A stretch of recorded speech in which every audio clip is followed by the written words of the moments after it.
Good evening friends. आज का अपना टॉपिक रहेगा इंडाइजेशन, जैसे अपन कब्ज कह सकते हैं और कह सकते हैं अपनी नॉर्मल बोलचाल की भाषा में भोजन का ना पचना। आयुर्वेद में दोस्तों इसे अजीर्ण कहा गया है। तो दोस्तों आज ये पूरा टॉपिक अपन आयुर्वेद के माध्यम से लेंगे। उसके अपचन के, कब्जी के कारण क्या क्या है, लक्षण क्या क्या है, चिकित्सा क्या है, और दोस्तों कब्जी लंबे समय तक बनी रहे तो क्या क्या कॉम्प्लिकेशंस इससे हो सकते हैं, किस बड़ी व्याधि में ये कब्जी जो है परिवर्तित हो सकती है। ठीक है दोस्तों, शुरू करते हैं। पूरा वीडियो लास्ट तक देखते रहें। ग्रहण किए गए भोजन का सम्यक प्रकार से पाचन ना होना ही अजीर्ण कहलाता है और अपक्व अन्न को आम कह देते हैं। यानी कि दोस्तों जो अपन ने भोजन ग्रहण किया है वह अच्छे से पचा नहीं है तो क्या हो गया, अजीर्ण हो गया है, और उससे जो रस बना है वो आम बना है, आम रस बना है। यानी कि दोस्तों ये बात जानना ज़रूरी है कि जब अपन ने भोजन ग्रहण किया तो जो अग्नि अपने शरीर में, अपने आमाशय यानी कि अपने स्टमक के अंदर है, वो उसको पकाती है और जब वो उसे पकाती है तो अगर वो अच्छे से पक गया है उस अग्नि के माध्यम से और फिर वो आगे इंटेस्टाइन के लिए चला गया है तो उसे अपन पक्व कह देते हैं। क्या कह देते हैं? पक्व। अब वो चला गया है इंटेस्टाइन में। इंटेस्टाइन में जाने के बाद उसका एब्जॉर्प्शन होगा दोस्तों। एब्जॉर्प्शन जब होगा तो वो क्योंकि अच्छे से पक गया है, तो जब उसका एब्जॉर्प्शन अच्छे से होगा तो जो रस बनेगा वो पक्व रस बनेगा, वो आम रस नहीं बनेगा। किंतु यहाँ पे क्या हो रहा है, अग्नि मंद हो चुकी है, इसीलिए वो भोजन अच्छे से पक नहीं रहा है। अच्छे से पक नहीं रहा है तो उससे जो रस बन रहा है वह आम रस बन रहा है। ठीक है दोस्तों, रस आम बना है तो उत्तरोत्तर जो धातु है, जो नेक्स्ट लेवल के जो अपनी संरचनाएं हैं, रस है, रक्त है, मांस है, यानी कि वो ब्लड में भी ऐसे ही जाएगा इम्प्योर लेवल पे। फिर वो ब्लड जो ऑर्गन्स को सप्लाई करेगा वो भी इम्प्योर लेवल पे जा रहा है, और ऑर्गन्स जो उसका यूज़ कर रहे हैं वो भी इम्प्योर लेवल पे कर रहे हैं। तो वो पूरा है कि अपक्व रस की वजह से क्या बनता जा रहा है, एक अलग ही संप्राप्ति बनती जा रही है, और वो जो है पक्व नहीं है तो वो व्याधि ही उत्पन्न करेगा हर जगह जाके। ठीक है दोस्तों, ये काफ़ी डीप बात हो गई थोड़ी अपनी। अब अपन चलते हैं दोबारा से अपने टॉपिक पे। जठराग्नि की दुर्बलता जिससे अपक्व रस की उत्पत्ति होती है उसे आम कहते हैं। ये शरीर में सभी दोषों को प्रकोपित करता है। यही बात दोस्तों अपन ने डिटेल में अभी ली। जठराग्नि बंद हुई, अपक्व रस बना, और उस अपक्व रस से क्या हुआ, आम बना, और वही आम क्या करेगा, शरीर में दोषों को प्रकोपित करेगा। कैसे प्रकोपित करेगा? वो आम बन गया है, तो आम बन गया है तो वो दोषों को इम्बैलेंस कर रहा है, क्योंकि वो कोई नॉर्मल चीज़ नहीं है। वो क्या है, एक तरह से एंटीजन है, एक बुरी चीज़ है शरीर में जो बनी है, तो वो कहीं ना कहीं दोषों को इम्बैलेंस करेगी। आगे बढ़ते हैं दोस्तों, इसके निदान क्या है, यानी कि कारण क्या है आपकी अजीर्णता के, आपकी कब्जी के, आपकी इंडाइजेशन के। तो भोजन ना करना, आप भोजन नहीं कर रहे हैं, भूखे हैं, बहुत समय से भूखे रह रहे हैं ज़्यादा से ज़्यादा, यानी कि आप पूरा ब्रेकफास्ट स्किप कर रहे हैं, सीधा आप लंच कर रहे हैं, तो वो जो अग्नि है वो जल जल के अग्नि जो है दूषित हो चुकी है, जल रही है फिर शांत हो गई है। तो वो जो है अग्नि इतनी दुर्बल हो गई है कि वो लघु आहार, बिल्कुल लाइट फूड को भी डाइजेस्ट नहीं कर पा रही है। अजीर्ण अवस्था में भोजन कर लेना, यानी कि भोजन अच्छे से अच्छे से नहीं खिल रहा है आपसे, ऐसी अवस्था में भी आपने बहुत ज़्यादा भोजन ग्रहण कर लिया। किस अवस्था में? कि जो भोजन आपने ग्रहण किया वो पचा तो है नहीं, यानी कि पचा नहीं है, कैसे पता करोगे? कि मोशन क्लियर नहीं हुआ है दोस्तों, या फिर मोशन से आप अंदाज़ा लगा लोगे कि भोजन पका है या नहीं पका है। ठीक है दोस्तों, तो भोजन नहीं पका है, अच्छे से आपका मोशन क्लियर नहीं हुआ है, पेट जो है भारी बना हुआ है, ऐसी स्थिति में भी आपने बहुत ज़्यादा ऊपर से भोजन कर लिया है, तो ऐसी अवस्था में अग्नि और दुर्बल हो जाती है। अब अधिक मात्रा में भोजन करने से आहार दोस्तों, कोई भी आहार हो, आमाशय में यानी अपने स्टमक के 3 भाग में अपने को स्टमक को मार देना है। पहले भाग में जाएगा अपना आहार, दूसरे में आहार कैसा आहार, आपका जो भी अपन भोजन कर रहे हैं वो सही नहीं कि सेमी सॉलिड है या फिर सॉलिड है, वो जो भी है वो जा रहा है एक भाग में। दूसरे भाग में जा रहा है जल, और तीसरे भाग में अपन ने खाली छोड़ दिया है। क्यों खाली छोड़ दिया? ताकि उससे गैसेस की प्रॉब्लम ना हो, वहाँ जो वायु अपने स्टमक में समान वायु है वो विचरण अच्छे से कर सके। ठीक है दोस्तों, अनियमित भोजन अनियमित भोजन करने से, यानी कि आप जो भोजन कर रहे हैं वो अनियमित तरीके से कर रहे हैं। कैसे अनियमित तरीके से? कि आपने अभी भोजन खाया और फिर आपने तुरंत चाय पी ली, चाय पी ली, इसके बाद आप बाहर चल दिए, आपने आइसक्रीम खा ली, ये तरीके का नियमित हो गया। अति गुरु बहुत ज़्यादा हेवी भोजन खाना, हेवी भोजन में मैदा बहुत ज़्यादा खाना, बेसन बहुत ज़्यादा खाना, इस तरह के जो हेवी भोजन में आ जाते हैं। दाल बाटी ज़्यादा खाना, पराठे डेली डेली खाना, और क्या पनीर बहुत ज़्यादा खाना, और भी बहुत सारी चीज़ें दोस्तों जो आप जनरली ले लें। जो भी हेवी डाइट है वो बहुत ज़्यादा ठंडा खाना, बहुत ज़्यादा रूखा सूखा खाना। रूखा सूखा क्या हो जाता है, जैसे कि आपके बेसन हो गया, मैदा हो गया, समोसा हो गया, कचौड़ी हो गई, ये सभी सूखी चीज़ें हैं। और अपने क्या ही मान सकते हैं, पोहा हो गया, ये सभी सूखी चीज़ें हैं दोस्तों। ये आप नमकीन हो गया, जितने भी नमकीन है वो रूख आहार में आ जाते हैं। तो इनके सेवन करने से, विरुद्ध आहार सेवन करने से, यानी कि विरुद्ध आहार यानी कि आपने दूध पिया, दूध के तुरंत बाद चाय पी ली, चाय के ऊपर से आपने नमकीन खा लिया, नमकीन से ऊपर आपने आइसक्रीम खा ली, तो अंदर क्या हो गया, सब जो विपरीत गुण वाले आहार विहार है वो मिल गए।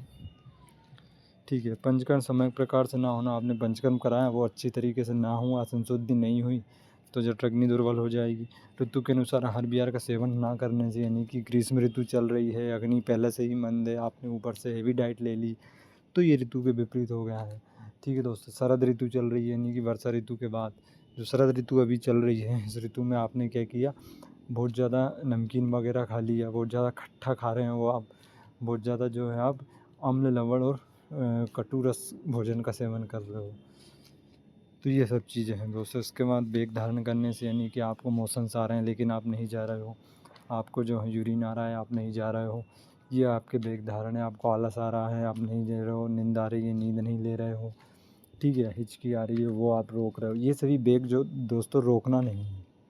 इन सभी वेगों को कभी भी धारण करके नहीं रखना है, तुरंत इन्हें निकालना है। तो इनको धारण करोगे तो अग्नि दुर्बल हो ही जाएगी।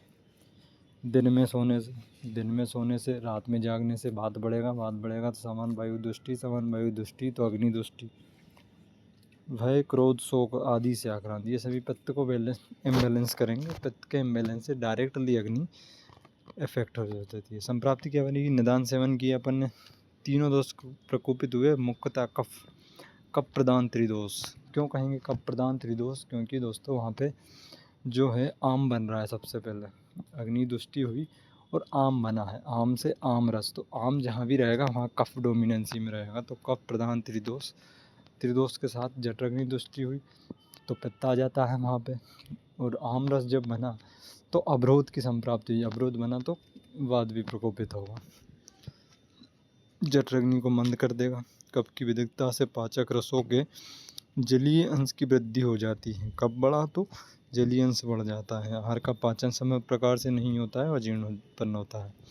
ठीक है दोस्तों, यहाँ देख पा रहे हैं आप इस लाइन में, सबसे पहले निदान सेवन किया, कफ प्रधान त्रिदोष कुपित हुए, कफ प्रधान त्रिदोष जब कुपित हुए तो ये जठराग्नि को मंद होना, जठराग्नि मंद हुई, अविपाक हुआ, अजीर्ण हुआ। अविपाक यानी कि अच्छे से पाक नहीं हुआ और अजीर्ण उत्पन्न हुआ। संप्राप्ति घटक कफ प्रधान त्रिदोष, दूस के यहाँ धातु रस आ जाएगी, जठराग्नि आ जाएगी, दुष्टि अन्नभा स्रोतस की है, बिल्कुल सही, अधिष्ठान आमाशय है, स्रोतो दुष्टि संगारा है। आगे बढ़ते हैं भेद। सुश्रुत अनुसार आमाजीर्ण, विदग्ध जीर्ण, विस्तब्ध जनीर और रसेस जीर्ण जी कहा है।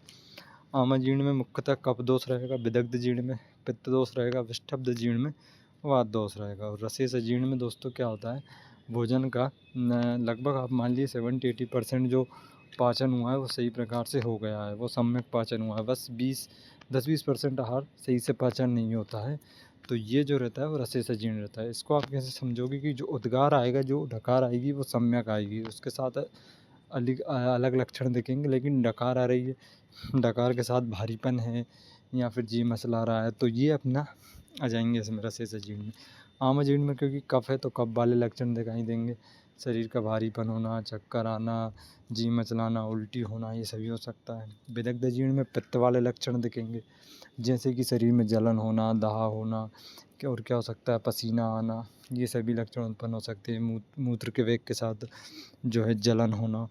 विस्तब्ध जीर्ण रहेगा, वात रहेगा तो क्या रहेगी, अपान वायु दृष्टि रहेगी, तो क्या रहेगा, आप कोई भी वेग जो है वो नहीं निकाल पाओगे, या तो आप जो अपनी अपान वायु की दृष्टि हो गई है तो वहाँ पे आप जो है अपने मोशंस के वेग नहीं निकाल पाओगे, आपकी वायु के वेग नहीं निकाल पाओगे, इस प्रकार से दृष्टि रहेगी। और क्या रहेगा बाद में, आपको जो होता है सूल हो सकता है, वेदना हो सकती है। ठीक है दोस्तों, ये सही रहेगा। जो ड्राइनेस बढ़ सकती है आपकी बॉडी में, थोड़ी अनिद्रा आपको हो सकती है। ठीक है, और क्या रहेगा, मन काफ़ी चंचल होने लग जाएगा, ये सभी चीज़ें। लक्षण जो सभी सम्यक लक्षण आप देख लेते हैं। मल और अपान वायु का रुकना, ये तो दोस्तों कॉमन है। अगर अजीर्ण है तो यानी कि मल नहीं निकाल पा रहे हो, शरीर में भारीपन बना रहेगा, क्योंकि मल जमा है तो भारीपन रहेगा तो ये डायरेक्टली रिलेटेड है दोस्तों सिर दर्द से। इंटेस्टाइन अगर क्लियर नहीं है तो वो सिर दर्द होना ही होना है। इसके बाद मूर्छा हो सकती है, तृष्णा हो सकती है, बुखार आ सकती है, सर्दी हो सकती है। मूर्छा यानी कि आप चक्कर खा के गिर सकते हो। तृष्णा यानी कि प्यास लगती है बार बार, क्योंकि पित्त की दृष्टि है वहाँ पे, और जो है फ्लूइड रिटेंशन वहाँ पे हो रहा है, इसलिए ज्वर हो सकती है। सर्दी यानी कि वोमिटिंग आपको हो सकती है, चक्कर आ सकते हैं, कमर में जकड़ाहट होगी, क्योंकि पगवाशय का वो एरिया है, वहीं पे मल आपका संचित है। जम्बाई आ सकती है, अंगमर्द हो सकता है, अरुचि यानी कि भोजन खाने की इच्छा ना होना, विपाक पाचन ना होना, ये सभी लक्षण है। इसके बाद एक पक्ष जो देखने को मिलता है वो ये है कि अन्न का पाचन ठीक प्रकार से ना होने पर निम्न लक्षण देखने को मिल जाते हैं, जैसे कि भोजन की इच्छा ना होना, मल का अवरोध होना, अपान वायु का अवरोध होना, शरीर में भारीपन होना, आलस्य होना, सिर दर्द होना वायु की ऊर्ध्व गति के कारण। ठीक है, तो यही लक्षण आगे बढ़कर ज्वर, सर्दी आदि को भी उत्पन्न कर सकते हैं। तो ये दोस्तों क्या हो गए हैं, कॉम्प्लिकेशन यहाँ अपने को मिल रहे हैं देखने को, कि अजीर्ण अगर क्रोनिक स्टेज पे है, लंबे समय तक बना हुआ है, तो वो आमरस है, वो आमरस जो है आगे चल के ज्वर को उत्पन्न करेगा, सर्दी को उत्पन्न करेगा, क्योंकि अपान वायु की दृष्टि है वहाँ पे। चिकित्सा सिद्धांत, निदान परिवर्जन तो करना ही करना है दोस्तों। निदान परिवर्जन यानी कि क्या, निदान परिवर्जन यानी कि जो भी कारण है वो कारण अपने को हटा देना है।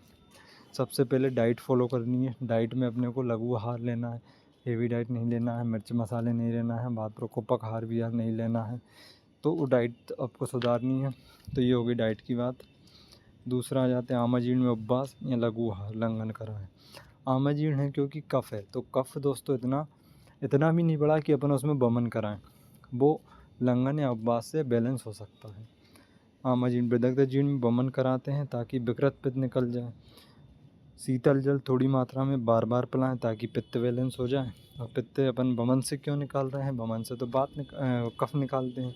तो ऐसा इसलिए दोस्तों कि जो पगवासे हैं वहाँ पे अगर अपन आमाशय से मल खींच के निकालेंगे ना, तो वो दुष्टि ज़्यादा करेगा, यानी कि वो पहले से ही विकृत है, अपन पगवासे को और विकृत कर देगा वो, यानी कि पगवासे की दुष्टि को बढ़ा देगा वो। तो इसलिए अपन उसे आमाशय से उस पित्त को वमन के माध्यम से बाहर निकाल देंगे। फिर आ जाता है विष्टब्ध जीर्ण यानी कि बात अनुलोमन चिकित्सा कराएं। उष्ण जल दे सकते हैं, नमक मिलाकर सेंधा नमक दीजिए। उधर पर गर्म पानी का सेक कर सकते हैं। रसे सजीर्ण में शयन करा सकते हैं। लंघन या पाचन द्रव्यों का प्रयोग करें, क्योंकि रसे सजीर्ण में ज़्यादा दुष्टि है नहीं, तो वहाँ आप शयन करा के लंघन पाचन द्रव्य दे के काम कर सकते हैं अपना। कुछ दोस्तों चिकित्सा योग रस शंख भस्म, अजीर्ण कंटक रस, रामबाण रस, सही है। ठीक है दोस्तों, ये भस्म अपन ने दे दिए। बटी की बात करें, शंखवटी, महाशंखवटी, चत्रका आदि बटी, हिंगवटी, अग्नितुंडी बटी, मैक्सिमम दोस्तों वायु के अनुलोमन गति करवाएंगे और दीपन पाचन द्रव्य हैं। और साथ ही साथ आपकी तीनों ही दोषों को बैलेंस करने की कोशिश ये करते हैं। हिंगवाष्टक चूर्ण है, लवण भास्कर चूर्ण है, पाचक चूर्ण है, सेवाक्षार पाचक चूर्ण है, दाढ़ी मस्तक चूर्ण है, अभिपत्तिकर चूर्ण है, द्राक्षा हरिष्ट, द्राक्षा सब पित्त के लिए बहुत अच्छा काम करते हैं। कुमारी आसब बात और कफ पे काम करेगा।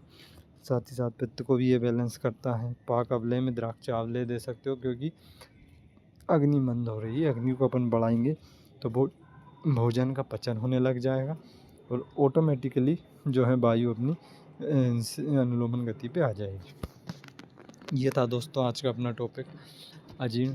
इंडाइजेशन पे भी अगर अपन इस वीडियो को खींचे तो वो काफ़ी लंबा हो जाएगा, इसलिए उस पर अपन कभी और बात करेंगे। लेकिन बहुत ज़्यादा कुछ है नहीं मॉडर्न में इंडाइजेशन पे। भोजन आपका नहीं पच रहा है तो वो अपन उन्होंने इंडाइजेशन कह दिया है, कारण उसके अलग अलग हैं, चिकित्सा अलग है। तो दोस्तों ये वीडियो ना खींचे, इसलिए अपन इसको यहीं ख़त्म करते हैं।